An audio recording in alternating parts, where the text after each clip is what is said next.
Hi ಸ್ನೇಹಿತರೆ, welcome back to my channel. ಈಗಾಗಲೇ ನಾವೆಲ್ಲಿದ್ದೀವಿ ಅನ್ನೋದು ನಿಮಗೆ ಕರೆಕ್ಟಾಗಿ ಗೊತ್ತಾಗ್ತದೆ. ವೀರ ಮರಣ ಹೊಂದಿದ ಅರ್ಜುನನ ಸಮಾಧಿಗೆ ದಾರಿ ಅಂತ ಹಾಕಿದ್ದಾರೆ. ಇದು ಈಗಾಗಲೇ 1 ವರ್ಷ ಆಯ್ತಾ ಬಂತು. ಈ ಅರ್ಜುನ ಆನೆಯ ಸಮಾಧಿ ಏನಿದೆ ಅದು ಸ್ಮಾರಕ ಆಗಿದೆಯಾ ಇಲ್ವಾ ಅದನ್ನು ನೋಡೋಣ ಬನ್ನಿ. ಅಂಬಾರಿಯನ್ನು, ಮೈಸೂರಿನ ರಾಜವಂಶದ ಅಂಬಾರಿಯನ್ನು ಹೊತ್ತಿರುವಂಥ ಆನೆ ಇಲ್ಲಿ ವೀರ ಮರಣವನ್ನು ಹೊಂದಿತ್ತು. ಇದ್ರ ವಿಡಿಯೋನು ಕೂಡ ನನ್ನ ಚಾನಲಲ್ಲಿ ಹಾಕಿದ್ದೇನೆ. ಈಗ ಆ ಸಮಾಧಿ ಹೇಗಿದೆ, ಸ್ಮಾರಕ ಆಗಿದೆಯಾ, ಸ್ಮಾರಕ ಮಾಡ್ತೀನಿ ಹಾಗೆ ಹೀಗೆ ಅಂತೆಲ್ಲ ಹೇಳ್ಕೊಂಡು ಬಂದಿದ್ರು. ಶಾಸಕರಾಗಿರ್ಬೋದು, ಸಚಿವರಾಗಿರ್ಬೋದು, ಎಲ್ಲರೂ ಕೂಡ ಇಲ್ಲಿ ಭೇಟಿ ಕೊಟ್ಟಿದ್ರು. ಈ ಆನೆಯ ಸಮಾಧಿ ಈಗ ಹೇಗಿದೆ, ಈಗಿನ ಸ್ಥಿತಿಗತಿ ಹೇಗಿದೆ ಅಂತ ಅನ್ನೋದನ್ನ ನಿಮಗೂ ಕೂಡ ತೋರಿಸ್ತೀನಿ. ಬನ್ನಿ ನೋಡಿ, ಇದೇ ರಸ್ತೆಯಲ್ಲಿ ಹೋಗ್ಬೇಕಾಗ್ತದೆ.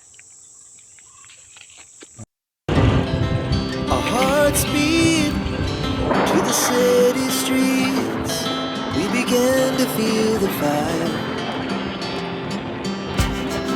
We rise like tall buildings as the chemicals they take us higher. The night.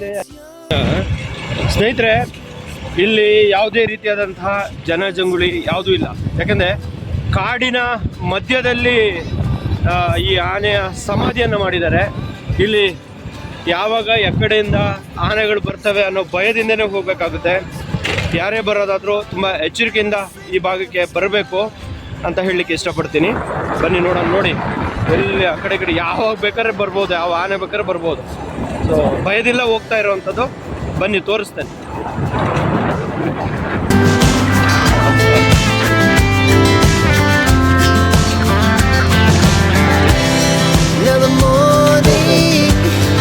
As the afternoon, we lay awake in bed.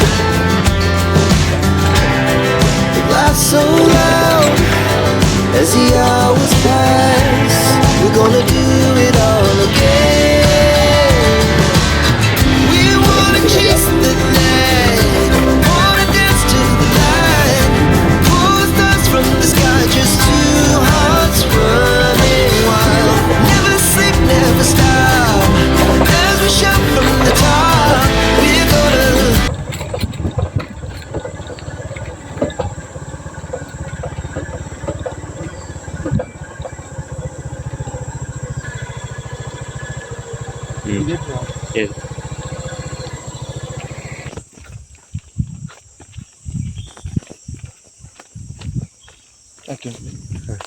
ಸ್ನೇಹಿತರೆ, ಈಗಾಗಲೇ ನಾವು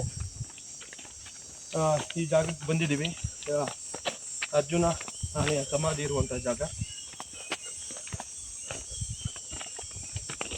ನೋಡ್ತಾ ಇದ್ದೀರಿ. ಇಲ್ಲಿ ಯಾವುದೇ ರೀತಿಯಾದಂತಹ ಸ್ಮಾರಕಗಳು ಇದುವರೆಗೆ ನಿರ್ಮಾಣ ಆಗಿಲ್ಲ. ಇಲ್ಲಿ ಯಾರೂ ಕೂಡ ಒಂದು ಸೆಕ್ಯೂರಿಟಿ ಯಾರೂ ಕೂಡ ಇಲ್ಲ ಇಲ್ಲಿ.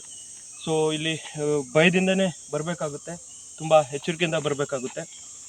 ಯಾವಾಗ ಯಾವ ಆನೆಗಳು ಬೇಕಾದರೂ ಈ ಭಾಗಕ್ಕೆ ಬರ್ಬೋದು. ಸೊ ಇನ್ನೂ ಈ ಸ್ಮಾರಕಗಳು ಆಗಿಲ್ಲ. ಆದಷ್ಟು ಬೇಗ ಈ ವಿಡಿಯೋಗಳನ್ನು ಶೇರ್ ಮಾಡಿ, ಎಲ್ಲ ಅಧಿಕಾರಿಗಳಿಗೆ ಮುಟ್ಟಲಿ, ಮತ್ತು ಈ ಸ್ಮಾರಕಗಳನ್ನು ಮಾಡಲಿ ಅಂತ ಹೇಳಲಿಕ್ಕೆ ಇಷ್ಟಪಡ್ತೀನಿ. 1 ವರ್ಷದ ಹಿಂದೆ ಈಗಾಗಲೇ ಈ ಜಾಗಕ್ಕೆ ಬಂದಿದ್ದೆ. ಹೂವು ಅದು ಇದು ಅಂತೆಲ್ಲ ಹಾಕಿ ಪೂಜೆ ಪುನಸ್ಕಾರಗಳು ನಡೀತಾ ಇತ್ತು. ಬಟ್ ಈಗ ನೋಡಿದ್ರೆ ಏನೂ ಇಲ್ಲ. ನೋಡಿ, ಏನೂ ಇಲ್ಲ, ಎಲ್ಲ ಪ್ಲೈನ್ ಆಗಿದೆ. ಸ್ನೇಹಿತರೆ, ಇದು ಆದಷ್ಟು ಶೇರ್ ಆಗಲಿ ಅಂತ ಹೇಳಲಿಕ್ಕೆ ಇಷ್ಟಪಡ್ತೀನಿ. Thank you so much.